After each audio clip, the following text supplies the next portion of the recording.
आज की क्लास में हम कवर करेंगे लेयर्स का टॉपिक। कि हमने प्रीवियस वीडियोस में हमने डिस्कस किया था कि जैसे हम अपने पेज के ऊपर जैसे हम ऑब्जेक्ट्स को इंट्रोड्यूस करते जाएंगे या फिर हम जैसे ही चीज़ें ड्रॉ करते जाएंगे तो यहाँ पर हमारे पास लेयर्स बढ़ती जाती हैं। तो कितनी लेयर्स होनी चाहिए, किस तरह से उनको यूज़ करना है, ये सारी चीज़ें हमारे ऊपर डिपेंड करती है कि हम अपने डॉक्यूमेंट को किस तरीके से कंप्लीट कर रहे हैं। ठीक, तो लेयर्स का बेसिक कॉन्सेप्ट देने के लिए हम स्टार्ट करते हैं। जैसे पहले यहाँ पर ये एक लेयर सेलेक्ट की हुई है हमने, जिसमें बैकग्राउंड में सिर्फ वाइट कलर फील्ड है। ठीक, इस पर थोड़ी सी वर्किंग कर लेते हैं। यहाँ से एक शेप हमने यहाँ पर ड्रॉ करके उसको हमने फिलअप कर लिया। तो ये इस लेयर के अंदर क्या क्या मौजूद है, ये वाइट बैकग्राउंड भी मौजूद है इसके अंदर, और ये जो रेक्टेंगल है ये भी यहाँ पर मौजूद है। ठीक, अच्छा, अब अगर मैंने एक कोई और शेप भी मैं इंट्रोड्यूस करना चाह रहा हूँ और मैं चाह रहा हूँ कि वो सेपरेट लेयर पे हो। सेपरेट लेयर का फ़ायदा क्या होगा वो अभी देख लेंगे हम। तो हम सिंपली क्या करेंगे, इस स्क्रीन के बिल्कुल राइट बॉटम पर हम आएंगे और यहाँ पर जो ये ऑप्शन नज़र आ रहा है, ये ऑप्शन है क्रिएट अ न्यू लेयर का। ठीक, जब भी हम न्यू लेयर बनाना चाहेंगे तो हम सिंपली स्क्रीन के राइट बॉटम पे आएंगे और यहाँ पर हम क्लिक करेंगे तो हमारे पास एक न्यू लेयर आ जाएगी। अच्छा, ये न्यू लेयर आ जाने के बाद हम जो भी वर्किंग कर रहे होंगे वो सारी की सारी इस लेयर पर सेपरेटली हो रही होगी। जैसे यहाँ पर एक हमने कलर चूज़ कर लिया, इसको हम यहाँ पर फिल कर लेते हैं, डीसेलेक्ट कर लिया। उसके बाद जब हम मूव टूल सेलेक्ट करते हैं और अगर हमने यहाँ से लेयर 1 हमने चूज़ की हुई है और फिर मैं मूव करना चाहता हूँ तो सिर्फ वो ऑब्जेक्ट्स मूव होंगे जो कि इस लेयर के अंदर मौजूद हैं।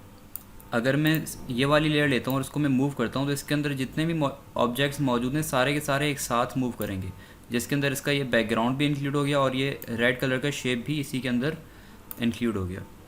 ठीक, तो इस वजह से कि अगर हम कुछ शेप्स ड्रॉ कर रहे हैं और उनकी हम फिर बाद में पोजीशंस चेंज करते रहना चाह रहे हैं या फिर हम उनमें अलग अलग तरह के स्टाइल्स अप्लाई करना चाह रहे हैं जो हम आगे इस वीडियो में सीखेंगे, तो उसके लिए हम लेयर्स को हमें सेपरेट रखना पड़ता है।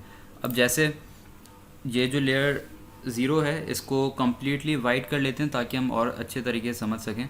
लेयर 0 मैंने सेलेक्ट कर ली, कंट्रोल A मैंने प्रेस किया तो पूरी की पूरी स्क्रीन यहाँ पर सेलेक्ट हो जाएगी। शिफ्ट F5, अच्छा कलर पहले चेंज कर लेते हैं, वाइट कलर हमने सेलेक्ट कर लिया, शिफ्ट F5 हम करेंगे तो सिर्फ इस वाली लेयर के ऊपर, हालांकि सेलेक्टेड एरिया पूरा था, पूरा का पूरा पेज सेलेक्टेड था, लेकिन इसने कलर सिर्फ कहाँ पर फिल किया, जो लेयर सेलेक्टेड है सिर्फ इसने उसी में फिल किया। इसी तरीके से जैसे, अच्छा एक और न्यू लेयर हम इंट्रोड्यूस कर देते हैं। अब अगर मैं मूव करूं तो ये ग्रीन रेक्टेंगल अलग से मूव हो रहा है, सेकंड लेयर के ऊपर मैं अलग से एक शेप बना लेता हूं, उसका कलर हम चेंज कर लेते हैं।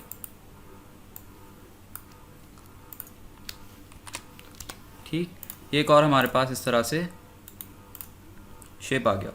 अब अगर हम मूव टू सेलेक्ट करें तो ये दोनों अलग अलग जगह पर मौजूद हैं। इस सेकंड लेयर के अंदर, लेयर 2 के अंदर ये ऑब्जेक्ट मौजूद है, लेयर 1 के अंदर हमारा ये वाला ऑब्जेक्ट मौजूद है और लेयर 0 के अंदर इसका बैकग्राउंड मौजूद है। तो जब भी हम ग्राफिक्स डिज़ाइन कर रहे होते हैं, कोई भी हम पोस्टर डिज़ाइन कर रहे होते हैं, तो हमें ज़ाहिर सी बात है तमाम चीज़ों को सेपरेटली डील करना पड़ता है। अगर हम कहीं पर कुछ भी टाइप कर रहे हैं तो मैं चाहता हूँ कि बाद में उसकी पोजीशन में चेंज कर सकूँ, इसलिए वो हमेशा सेपरेट लेयर में रहना चाहिए। इसी तरीके से मैं कितने भी शेप्स में इंट्रोड्यूस करूँगा तो हो सकता है कि पोस्टर डिज़ाइन करते वक्त जब मैंने शुरू किया तो मेरा आइडिया कुछ और था, जब आधा काम कंप्लीट हो चुका था तब मुझे माइंड में आया कि इस पोस्टर को मैं और अच्छे तरीके से बना सकता हूँ, जिसके लिए मुझे इस ऑब्जेक्ट को वहाँ पर प्लेस करना चाहिए, उसको यहाँ पर प्लेस करना चाहिए और लेयर सेटिंग्स वगैरह तमाम चीज़ें मैंने चेंज करनी है अगर, तो उसके लिए बेहतर है कि हर एक ऑब्जेक्ट अलग अलग लेयर के अंदर मौजूद हो। ठीक, अच्छा यहाँ पे एक लेयर हो गया, लेयर 0 सेलेक्टेड है इसलिए मैं मूव कर रहा हूँ तो सिर्फ बैकग्राउंड मूव हो रहा है। लेयर, ठीक, लेयर 1 सेलेक्टेड है तो लेयर 1 का ऑब्जेक्ट मूव करेगा, लेयर 2 सेलेक्टेड होगी तो लेयर 2 का ऑब्जेक्ट मूव करेगा। अच्छा, जब हम मूव कर रहे होंगे तो अगेन जिस तरह से हमने पेज को सेंटर पे लाने की हमने उस दिन हमने डिस्कस किया था कि जैसे इस पेज को मैंने अपनी जगह से हिला दिया था, उसके बाद जब हम इसको सेंटर पर लेकर आ रहे हैं तो जैसे ही हम सेंटर के क्लोज आएंगे तो यहाँ पर मुझे पिंक लाइन नज़र आ रही थी, ये हॉरिजॉन्टल सेंटर हो गया इसका, और ऊपर जैसे लेकर गए हम इसी तरीके से इसका वर्टिकल सेंटर भी आ गया और हमने इसको प्लेस कर दिया। सिमिलरली अब जैसे ये दो ऑब्जेक्ट्स हैं, ग्रीन ऑब्जेक्ट का अगर मैं ग्रीन ऑब्जेक्ट, अच्छा ठीक है, जैसे मैंने ग्रीन ऑब्जेक्ट मैंने सेलेक्ट किया हुआ है, इसको भी अगर हम चाहें तो सेंटर पर, जैसे ये बिल्कुल ही सेंटर के साथ यहाँ पर आ रही है और इसमें पिंक लाइन शो हो रही है। अब यहाँ पर ये बिल्कुल नज़र आ रहा है हमें कि पेज के बिल्कुल फोर्थ पार्ट पर अगर मैं इस कॉर्नर में इसको प्लेस करना चाहूँ तो मैं इस तरीके से इन पिंक लाइन्स की हेल्प से मैं प्लेस कर सकता हूँ। और अगर मैं चाहूँ तो इस दूसरा शेप है मेरे पास, उसी की अलाइनमेंट में अगर मैं इसको प्लेस करना चाहता हूँ तो इस तरह भी हो सकता है।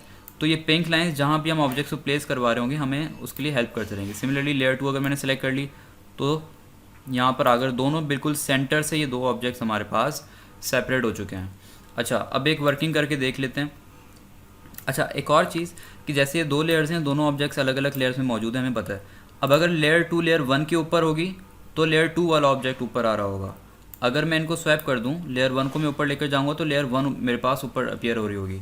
तो इसी तरीके से जिस ऑब्जेक्ट को मैं चाहता हूँ ऊपर रहे, वो कंप्लीट नज़र आए, या फिर जिस भी तरह से आप डिज़ाइन कर रहे हैं तो उसमें उनकी एडजस्टमेंट हमने इसी तरीके से रखनी है कि कौन सी लेयर ऊपर आनी चाहिए, कौन सी लेयर नीचे आनी चाहिए।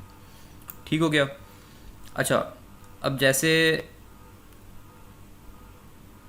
चलें, इन दोनों ऑब्जेक्ट्स को हमने एक साथ हमने प्लेस कर दिया और यहाँ से मैंने सिलेक्शन टूल उठा लिया, मैंने ये वाला रीजन मैंने सेलेक्ट कर लिया। सेलेक्ट करने के बाद अगर मैं डिलीट का बटन प्रेस करूं तो सिर्फ वो ऑब्जेक्ट डिलीट होगा जो कि लेयर 2 के अंदर मौजूद है। जो लेयर 1 के अंदर मौजूद है वो ऑब्जेक्ट इसमें डिलीट नहीं होगा। कंट्रोल Z प्रेस करते हैं, यहीं से मैंने लेयर 1 को सेलेक्ट कर लिया। अब अगर मैं डिलीट प्रेस करता हूं तो लेयर 1 का ऑब्जेक्ट चला जाएगा। Control Z। सिमिलरली अगर मैं लेयर 0 सेलेक्ट करता हूं और यहाँ पर मैं डिलीट का बटन प्रेस करता हूँ तो जो बैकग्राउंड है वाइट वो पूरा कम्प्लीटली वहाँ से चला गया। ठीक है, हम ऑब्जेक्ट्स को यहाँ से हटाकर भी देख लेते हैं। जो रीजन सेलेक्टेड था उस रीजन से वो ऑब्जेक्ट कम्प्लीटली वहाँ से डिलीट हो जाएगा, चाहे उसके ऊपर कोई दूसरी लेयर का ऑब्जेक्ट मौजूद हो या ना हो। ठीक है, फॉर एग्जांपल कि जैसे मैंने सिलेक्शन टूल यूज़ किया, ये रीजन मैंने सेलेक्ट किया लेकिन मैंने लेयर 0 सेलेक्ट की हुई है। सेलेक्ट करने के बाद मैं डिलीट का बटन प्रेस किया मैंने, अब बज़ाहिर कुछ भी डिलीट नहीं हुआ, लेकिन जब मैं लेयर 2 के ऑब्जेक्ट को हटाऊंगा तो मुझे नज़र आएगा कि बैकग्राउंड में से वो ऑब्जेक्ट वहाँ से डिलीट हो चुका है। ठीक, अच्छा आगे बढ़ते हैं, पहले इसको फिलअप कर लेते हैं। ठीक, सही, तो हमारे पास इस तरह से लेयर्स आ गई। अब एक और ऑप्शन हमने डिस्कस कर लिया, ये सारी तमाम चीज़ें कि दोनों लेयर्स को अगर हम किस तरीके से हम उनकी सेटिंग्स कर सकते हैं और उनको हम किस तरीके से यूज़ कर सकते हैं। अच्छा, अब अगर ये दोनों ऑब्जेक्ट्स यहाँ पर एक साथ मौजूद हैं और इनको मैंने एक बार, ये दोनों बिल्कुल ही अलग अलग अपनी जगह से मौजूद थे, फिर मैंने इन दोनों को बड़ी मुश्किल से अलाइन किया और जिस भी तरह की मुझे सेटिंग चाहिए थी वो मैंने सेटिंग कर दी। अब मुझे पता है कि इस पोस्टर के एंड तक ये दोनों ऑब्जेक्ट्स मैं चाहता हूँ कि जो मैंने इनके बीच में गैप रखा है वही गैप रहे, जिस तरह से इनकी अलाइनमेंट है वैसे ही रहे, जिस तरह ये साथ में मौजूद हैं ऐसे ही साथ मौजूद हों। चाहे अगर मैं इनको मूव जब करवा भी रहा हूँ तो मैं चाहता हूँ कि मैं दोनों एक साथ ही मूव करूँ उसमें। तो उसके लिए हम क्या कर सकते हैं, दो ऑप्शंस हैं। पहला ऑप्शन क्या है कि लेयर 1 और लेयर 2, कीबोर्ड पे मैं कंट्रोल का बटन प्रेस करूँगा, उसको होल्ड रखते हुए इन दोनों लेयर्स को मैंने सेलेक्ट कर लिया। ये दोनों लेयर्स इस वक्त मेरे पास सेलेक्टेड हैं। फिर मैंने माउस से राइट क्लिक किया और राइट क्लिक करके मैं गया मर्ज लेयर्स के ऑप्शन पे। ठीक है, क्या करना है हमने, सिंपली हमने जिन लेयर्स को हम एक साथ रखना चाहते हैं, राइट क्लिक किया वहाँ पर और सिंपली यहाँ पर ऑप्शन आ जाएगा मर्ज लेयर्स का। जब मैं मर्ज लेयर्स करूँगा तो दोनों ऑब्जेक्ट्स एक ही लेयर के अंदर आ जाएंगे। तो अब अगर मैं मूव करता हूँ तो ये दोनों ऑब्जेक्ट्स एक ही लेयर के अंदर आ चुके हैं। इसी तरीके से अगर मैं कोई सिलेक्शन इसमें से करके डिलीट करता हूँ तो उसमें भी दोनों जो पहले दो सेपरेट लेयर्स हैं अब वो क्योंकि एक लेयर बन चुकी है तो उसी में से वो पूरा एक साथ डिलीट हो रहा होगा। ठीक, control Z, control plus alter plus Z, एक दफ़ा से ज़्यादा अंडू करने के लिए। अच्छा, इसी तरीके से अब इन दोनों को मैंने क्या कर लिया, एक लेयर में कन्वर्ट कर लिया, लेकिन अब मैं चाहता हूँ कि मैं दोबारा से इनको मैं सेपरेट कर लूँ। तो पहला तरीका तो यह है कि मैं कंट्रोल ऑल्टर Z में प्रेस करूँ, वो अंडू हो जाएगा और वो दोनों लेयर्स वापसी उसी तरीके से सेपरेट आ जाएंगी मेरे पास। लेकिन अगर मैं अंडू नहीं कर सकता, ये ऑप्शन नहीं है मेरे पास, ऐसा तब हो सकता है कि जैसे इन दोनों को मर्ज करने के बाद मैंने और रीजन में मैंने बहुत सारी वर्किंग कर ली है। अब अगर मैं कंट्रोल ऑल्टर Z करता जाऊंगा तो वो भी सारी वर्किंग अंडू होती जाएगी और सिर्फ लेयर्स को स्प्लिट करने के लिए मुझे सारा अपना काम वेस्ट करना पड़ेगा। तो अंडू करने के बजाय हम सिंपल क्या करेंगे, यहाँ से मैंने ये वाला पार्ट सेलेक्ट किया, लेयर 1 मेरे पास सेलेक्टेड है, इस सिलेक्शन के ऊपर मैंने राइट क्लिक किया। राइट क्लिक करने के बाद मैं यहाँ पर आया लेयर विया कट। इसका मतलब क्या है कि जो लेयर इस वक्त सेलेक्टेड है, इस लेयर में से जो एरिया मैंने यहाँ पर मार्क किया हुआ है, ये वाला एरिया इस लेयर से हटके एक अलग लेयर पर आ जाए। लेयर विया कट मतलब उस लेयर में से ये वाला पार्ट कट होकर सेकंड लेयर पे आ गया। तो अब अगर हम देखें तो दोनों ऑब्जेक्ट्स अगेन हमारे पास सेपरेट हो चुके हैं। ठीक है।